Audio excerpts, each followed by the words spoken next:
Hello student, आज हम आपको साझेदारी विघटन पार्टनरशिप डिसॉल्यूशन के बारे में बताएंगे। एक साझेदारी का विघटन और एक फर्म का विघटन, दोनों में डिफरेंस होता है। साझेदारी का जब विघटन होता है तो फर्म बंद नहीं होती, लेकिन अगर फर्म का विघटन हो जाए तो साझेदारी स्वतः ही समाप्त हो जाती है। विघटन का मतलब होता है डिसॉल्यूशन, और हिंदी में इसको अपन बोलेंगे समापन या साझेदारी फर्म बंद हो जाना। जब एक साझेदारी फर्म का डिसॉल्यूशन होता है तो ऐसी कंडीशन में एक रियलाइजेशन अकाउंट तैयार किया जाता है। ये रियलाइजेशन अकाउंट हम तैयार करते हैं जब एक फर्म बंद हो जाती है तो जितनी भी उसकी असेट्स और लायबिलिटीज होती हैं, असेट्स का जो पुस्तकीय मूल्य होता है, दायित्वों का जो पुस्तकीय मूल्य होता है, पुस्तकीय मूल्य अपन उसको कहेंगे जो बैलेंस शीट में लिखा होता है।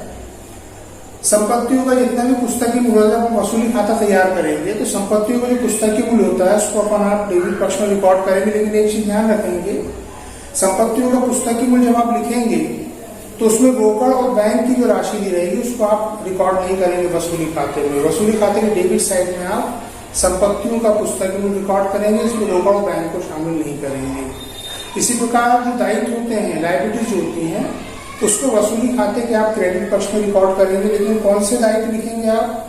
इसमें एक्सटर्नल लायबिलिटीज आप रिकॉर्ड करेंगे। एक्सटर्नल मतलब जो होते हैं बाहरी, एक इंटरनल लायबिलिटीज होती है और एक एक्सटर्नल लायबिलिटीज होती है। एक्सटर्नल लायबिलिटीज मतलब बाहरी दायित्व जो इंटरनल ना हो। अब इंटरनल कई बार बच्चे होता है कि पहचान नहीं पाते कि दायित्व एक्सटर्नल कौन से होते हैं और इंटरनल कौन से होते हैं। तो मैं आपको बता दूं कि इंटरनल लायबिलिटीज वो होती हैं जो बैलेंस शीट में आपने जैसे कैपिटल देखा और अनडिस्ट्रीब्यूटेड प्रॉफिट, जैसे इसमें रिजर्व फंड वगैरह आ जाता है, प्रॉफिट एंड लॉस अकाउंट की कोई अमाउंट आती है, ये इंटरनल लायबिलिटीज होते हैं। इनको अपन वसूली खाते में रिकॉर्ड नहीं करेंगे। ये जो इंटरनल लायबिलिटीज होते हैं ये पार्टनर्स कैपिटल अकाउंट, साझेदारों के पूंजी खाते में जाते हैं। इसको आप वसूली खाते में रिकॉर्ड नहीं करेंगे। इसको ध्यान में रखना कि आपको सिर्फ एक्सटर्नल लायबिलिटीज अर्थात बाह्य दायित्वों को ही वसूली खाते की क्रेडिट में दिखाना है। इसके बाद आप एडजस्टमेंट की तरफ जाएंगे। बैलेंस शीट के नीचे एक एडजस्टमेंट दिया होगा, उसमें आपको पता चलेगा कि जब फर्म बंद होती है तो क्या करती है, फर्म अपनी संपत्तियों को बेच देती है और संपत्तियों को बेचने से जो पैसा उनको मिलता है, जो वसूल होता है, उस वसूल की गई राशि को आप वसूली खाते के क्रेडिट साइड में रिकॉर्ड करेंगे। अब ये पैसे को आप कैसे रिकॉर्ड करेंगे? जिसको आप बाय बैंक खाता है, बाय रोकड़ा खाता करके आप लिखेंगे। उसमें जो भी संपत्तियों का आपका पैसा वसूल होता है उसको दिखा देंगे।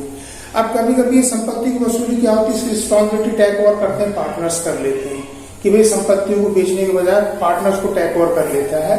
तो ऐसी कंडीशन में आप रोकड़ और बैंक नहीं लिखेंगे, वहां रोकड़ और बैंक की जगह में आप पार्टनर्स कैपिटल अकाउंट में ट्रांसफर करेंगे उस संपत्ति की राशि को, जो भी पार्टनर्स को टेक ओवर करेगा। उसी प्रकार लायबिलिटीज कैसा होता है, जब आप संपत्ति को बेचेंगे उसमें पैसा वसूल होता है तो फिर लायबिलिटीज को पेमेंट करना है। तो लायबिलिटीज का जितना भी पेमेंट होता है उसको वसूली खाते के आप डेबिट में रिकॉर्ड करेंगे।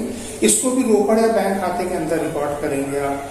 हाँ, अब लायबिलिटीज में भी ऐसा होता है कि अगर मान लो कोई लायबिलिटीज को रिस्पॉन्सिबिलिटी कोई पार्टनर्स ले लेता है लायबिलिटीज की, तो फिर वो रोकड़ बैंक में लिखेंगे आप। वहां पे पार्टनर्स कैपिटल अकाउंट, जो पार्टनर्स को उसकी रिस्पॉन्सिबिलिटी लेगा उसका पार्टनर्स कैपिटल अकाउंट में ट्रांसफर करेंगे आप।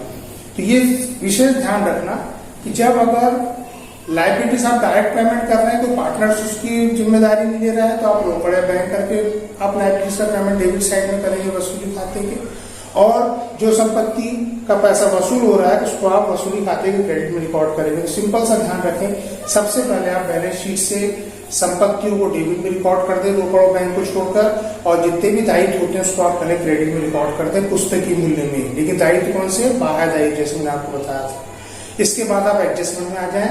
एडजस्टमेंट से जो संपत्तियों का पैसा वसूल होता है उसको वसूली खाते में क्रेडिट में लिख दें, और जो दायित्वों का भुगतान उसको डेबिट में लिख दें। एक बात और ध्यान रखें, अगर दायित्व के पेमेंट के बारे में इंस्ट्रक्शन आपको नीचे नहीं भी दिया एडजस्टमेंट में, तो भी रूल्स ये होता है कि आपको दायित्वों का भुगतान करना अनिवार्य है, आपको दायित्व का भुगतान करना पड़ेगा। अगर मान लो एडजस्टमेंट नहीं भी दिया है तो आपको लायबिलिटीज पेमेंट करनी पड़ेगी। इसी प्रकार कभी कभी आप देखिए, आप वसूली खाता बनाएंगे तो उसके दायित्व पक्ष में आपको लिखा रहेगा किसी पार्टनर्स का ऋण खाता, ए का ऋण खाता, बी का ऋण खाता, एक्स वाई लिखा रहता है ऐसा। तो ये एक इंडिविजुअल अकाउंट है, व्यक्तिगत खाता है। ये ए का ऋण या बी का ऋण खाता का ऐसा कोई अमाउंट लिखे रहती है, ऐसी कोई मत लिखे रहती है दायित्व पक्ष में, तो इसको आप वसूली खाते में रिकॉर्ड नहीं करेंगे, इसके लिए एक अलग से अकाउंट खोलेंगे आप, और इसका भी पेमेंट आपको करना पड़ेगा। अगर इसके पेमेंट के बारे में इंस्ट्रक्शन नहीं है तो आपको पेमेंट करना ही है, क्योंकि वो भी एक दायित्व है, इसलिए उसको बैलेंस शीट के दायित्व पक्ष में दिखाया जाता है, लेकिन उसका अकाउंट अलग से आप खोलेंगे। तो वसूली खाता एक नाम मात्र की प्रकृति अर्थात नॉमिनल प्रकृति का अकाउंट है ये, इसका नेचर जो होता है वो नॉमिनल अकाउंट होता है, नाम मात्र का खाता होता है ये। इसके क्रेडिट साइड में से अगर आप डेबिट की अमाउंट को घटाते हैं तो आपको प्रॉफिट मिलेगा, और डेबिट के टोटल में से जब आप क्रेडिट के टोटल को माइनस करते हैं तो आपको लॉस मिलेगा, अर्थात हानि मिलेगी। इस प्रॉफिट एंड लॉस को आप पार्टनर्स के बीच में डिस्ट्रीब्यूट कर देंगे। इसके तुरंत पश्चात फिर आप एक पार्टनर्स कैपिटल अकाउंट तैयार करेंगे। अब पार्टनर्स कैपिटल अकाउंट में एक और विशेष ध्यान रखना, अभी तक आपने जो पार्टनर्स कैपिटल अकाउंट बनाए थे उसमें अपन बैलेंस सीडी इस टाइप से लेकर अपन बैलेंस को निकाला करते थे, लेकिन जहां एक साधारण फर्म का विघटन होता है डिसॉल्यूशन की कंडीशन में, तो वहां आप बैलेंस सीडी करके नहीं निकालेंगे, जैसे अपन लिखते हैं टू बैलेंस सीडी, टू से सीडी करके अपन निकाल दी, कैरी डाउन कर दी। यहाँ जो बैलेंस आएगा उसको शेष नहीं आएगा, बल्कि इसमें रोकड़ या बैंक खाते में आप इसके बैलेंस को ट्रांसफर करेंगे। ये एक विशेष ध्यान रखें आप, इसमें बैलेंस सीडी करके आप ट्रांसफर नहीं करेंगे। अब उसके बाद रोकड़ या बैंक में जो उसका बैलेंस आप ट्रांसफर करेंगे तो उसके बाद आपको फिर एक कैश या बैंक अकाउंट भी बनाना पड़ेगा। अब ये कैश या बैंक अकाउंट एक बैलेंस शीट के समान होता है। इसमें कैश या बैंक अकाउंट जब आप तैयार करेंगे तो इसके दोनों पक्षों का योग आपका बराबर आना चाहिए। अगर आपके दोनों पक्षों का योग बराबर अगर नहीं आता है तो इसका मतलब ये होगा कि आपने कहीं ना कहीं कोई मिस्टेक की है, क्योंकि इसका कैश या बैंक अकाउंट एक बैलेंस शीट के समान होता है। लेकिन एक और चीज ध्यान रखने योग्य होती है इसमें कि जब साझेदारी फर्म का विघटन होता है तो उसमें बैलेंस शीट नहीं बनता। क्यों?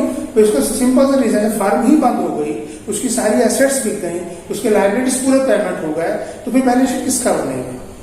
तो ध्यान रखिएगा, जब साझेदारी फर्म का विघटन होता है, साझेदारी का विघटन होता है, तो इसके पश्चात बैलेंस शीट तैयार नहीं किया जाता, सीधे कैश या बैंक अकाउंट बना दिया जाता है, उसके बाद ये अकाउंट क्लोज हो जाता है और उसका टोटल बराबर आना चाहिए। तो ये है साझेदारी विघटन के अंतर्गत बनाए जाने वाले वसूली खाते की रूपरेखा, और जो अकाउंट आपको बनाना है ये पूरा शॉर्टकट में मैंने आपको बता दिया। बैंक और रोकड़ खाता बनाना इतना टफ नहीं होता, बहुत इजी होता है। जब आप रोकड़ बैंक खाता बनाते हैं तो सबसे पहले आप बैलेंस शीट के एसेट साइड में जाएं, वहां कोई भी कैश या बैंक आपको आपके राइट हैंड साइड में मिलेगी। जब आपके सामने क्वेश्चन होता है तो आप कैश या बैंक के जो बैलेंस आपके राइट साइड में क्रेडिट साइड में लिखा हुआ है उसको आप टू बैलेंस बीटी करके पहले ट्रांसफर कर दें, पहले आप बैलेंस शीट से लेके आ जाएं, उसके बाद तुरंत पश्चात आप वसूली खाते की तरफ आ जाएं। वसूली खाते में आपको जहां पे डेबिट साइड में अगर कैश या बैंक दिख रहा है उसको डेबिट से उठा के आप बैंक या कैश अकाउंट को क्रेडिट में रिकॉर्ड कर दें वसूली खाते से। उसके बाद जो क्रेडिट पक्ष में बैंक या रोकड़ जो आपको दिख रही है उसको क्रेडिट से आप डेबिट में रिकॉर्ड कर दें। और वसूली खाते का तुरंत पश्चात आप फिर कहाँ जाए? पार्टनर्स कैपिटल अकाउंट में आ जाए।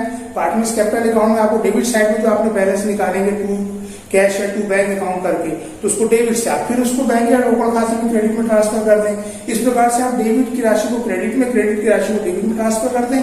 बहुत इजी होता है। और जिस अकाउंट से आप लेके आ रहे हैं उस अकाउंट का नाम लिखें। जैसे आप पार्टनर्स कैपिटल अकाउंट के डेबिट साइड में से लेके आ रहे हैं कैश या बैंक के अमाउंट को, तो जो जो पार्टनर्स के कॉलम में आपने बैलेंस निकाला है उसके नाम से आप रिकॉर्ड कर दें। For example A B C partner है तो आप डेबिट से क्रेडिट में कैसे लेके आएंगे? बाय ए का कैपिटल अकाउंट, मतलब by S capital account, by B capital account, by C capital account. जो बैलेंसिंग अमाउंट आई उसको रिकॉर्ड कर दें आप। इसी प्रकार से जिस जिस अकाउंट से आप अमाउंट लेके आ रहे हैं उसको रिकॉर्ड कर दें और फाइनली फिर आप उसको टोटल लगा लें।